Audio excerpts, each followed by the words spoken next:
All right, welcome to episode 1 of the Foraging Forecast. Here we are kind of mid to end of April, and we're kind of near the end of the narrow window from which we can gather poplar buds. So this is what we want to make this video a focus of. It is absolutely abundant all around, inside, outside of Calgary, and yeah, springtime, right? Yeah, so this is the famous Balm of Gilead. What we're looking for are the unopened leaf buds of the poplar tree. There's quite a few of them here. So when we're looking at this tree, you know, it can take forever to try to pick these little buds. That's what you're after. But something to keep in mind with these trees is that it's actually better to pick the twigs from straight off, flush with the branch. Instead of just picking from the individual buds, you kind of want to get an entire branch, just like this, hey Malcolm? Yeah, check that out. It's actually better for the tree if you take the branch like that, flush with the branch. Yeah, and there we've got 1, 2, 3, 4, 5, 6 buds that can be used, and then what you're really after is you can kind of then further just break off those sections. Now you can do that in the field, or what Denis and I often prefer is to, you know, take our little branches, twigs, or stems like that, and then process them at another time. When we're out harvesting, we really want to focus just on that time harvesting, and then the processing can come home, happen at a later time when we're at home. So what we're really after is that sticky goo. This yellow goo is the very medicinal part of the poplar. Just smells like such good medicine, hey Malcolm? Absolutely love it. Yeah. All right. Okay, so another great way to harvest this is to look for windfalls, right? Oftentimes, little segments. I just picked this right off the ground, right? I'll find these little segments. They've been blown off by the wind, or an animal's knocked them off, that kind of a thing. And then it makes it really easy picking, and you're not, you know, taking from the tree. Not that I'm too concerned. I mean, we're in a poplar stand right here, tons of trees, tons of buds. And, you know, if you are picking directly from the tree, it's about spreading out your impact. And of course, just think, right, these trees are massively tall, so there's all that solar potential. You know, the 99.9% of the leaves that tree is putting out will come to full fruition, development. You're not harming the tree in that regard, but if you are picking direct from the tree, just spread out your impact, you know, a little bit from here, a little bit from there, a little bit from here. But if you can, you know, find the windfalls and make sure that they haven't been, you know, lying on the ground for too long. You'll know that by looking at it. There'll be a general sense you can interpret of its kind of vitality, or if it looks fairly aged and weathered, having been on the ground. But, you know, right after a windstorm, that's a great time to go out, you know, scan a poplar area like this. And then the other amazing, there's actually 2 other ways to harvest this in abundance, and that is? Well, go and look for beaver activity. Down by the river, the beavers right during this season are actually taking down lots of trees, and when you find a big poplar fallen, you can pick so many buds so rapidly, very efficiently. Yeah.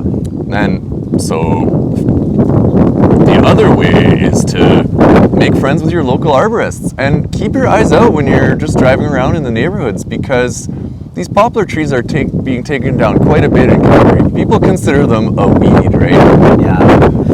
That's our mission, you know. People look at poplar and like, oh, these sticky buds are all over my car. Like, actually, these sticky buds are probably one of the #1 medicine right now available in Calgary. For sure. They're here for a reason for us. My favorite thing to do with these, of course, is to make a salve or a balm. It is one of the most important first aid things that you can make here. It's very easy to do. Yeah, I'm always carrying around the Balm of Gilead.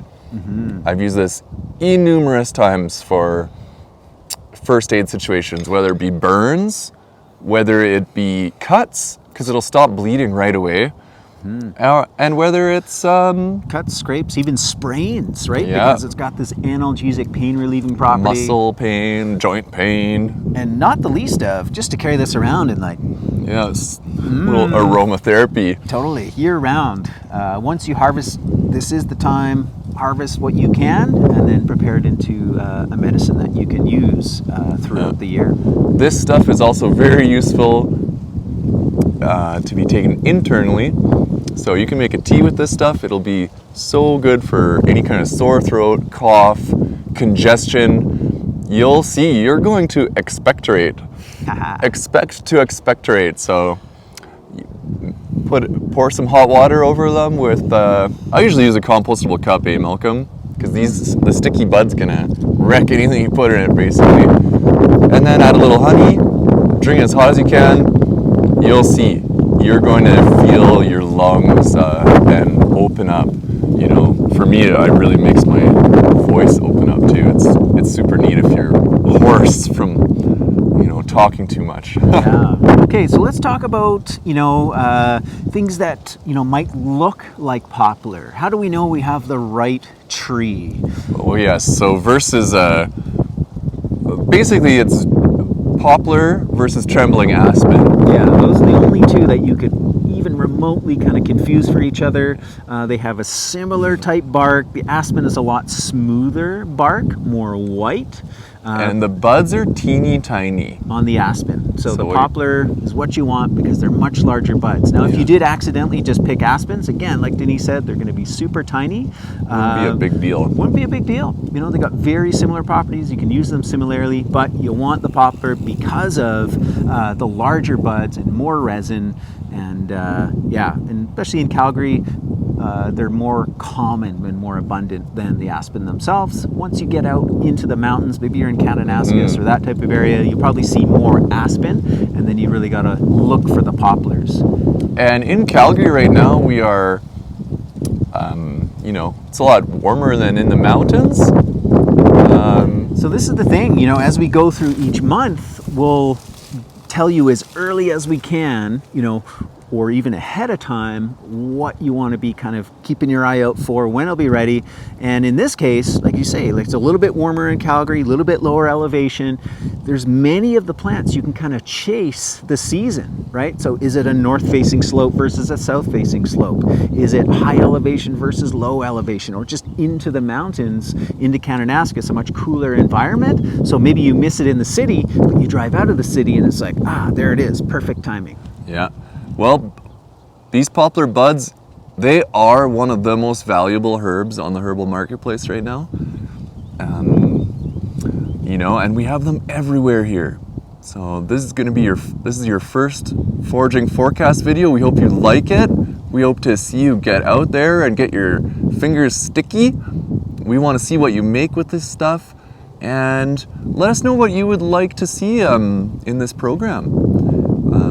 We would love any questions, any comments, and hey, let's have a great season together. All right, let's get out and craft some wild food and medicine. Another great tip when you're foraging for these poplar buds is to use a paper bag for picking them, because they're so sticky. If I was going to be sticking this in my little satchel, I'm going to get sticky goo all over the place. So I love using a little paper bag. And you see here, this is all the wind-fallen poplar we found. So, a little bit here and there, and soon you're going to have a lot of Balm of Gilead, because, to make a little batch of Balm of Gilead, all you need is about a cup of the buds. I'd say 1 cup of buds, a liter of olive oil, stick that in a double boiler, for 6 to 8 hours. Add your beeswax.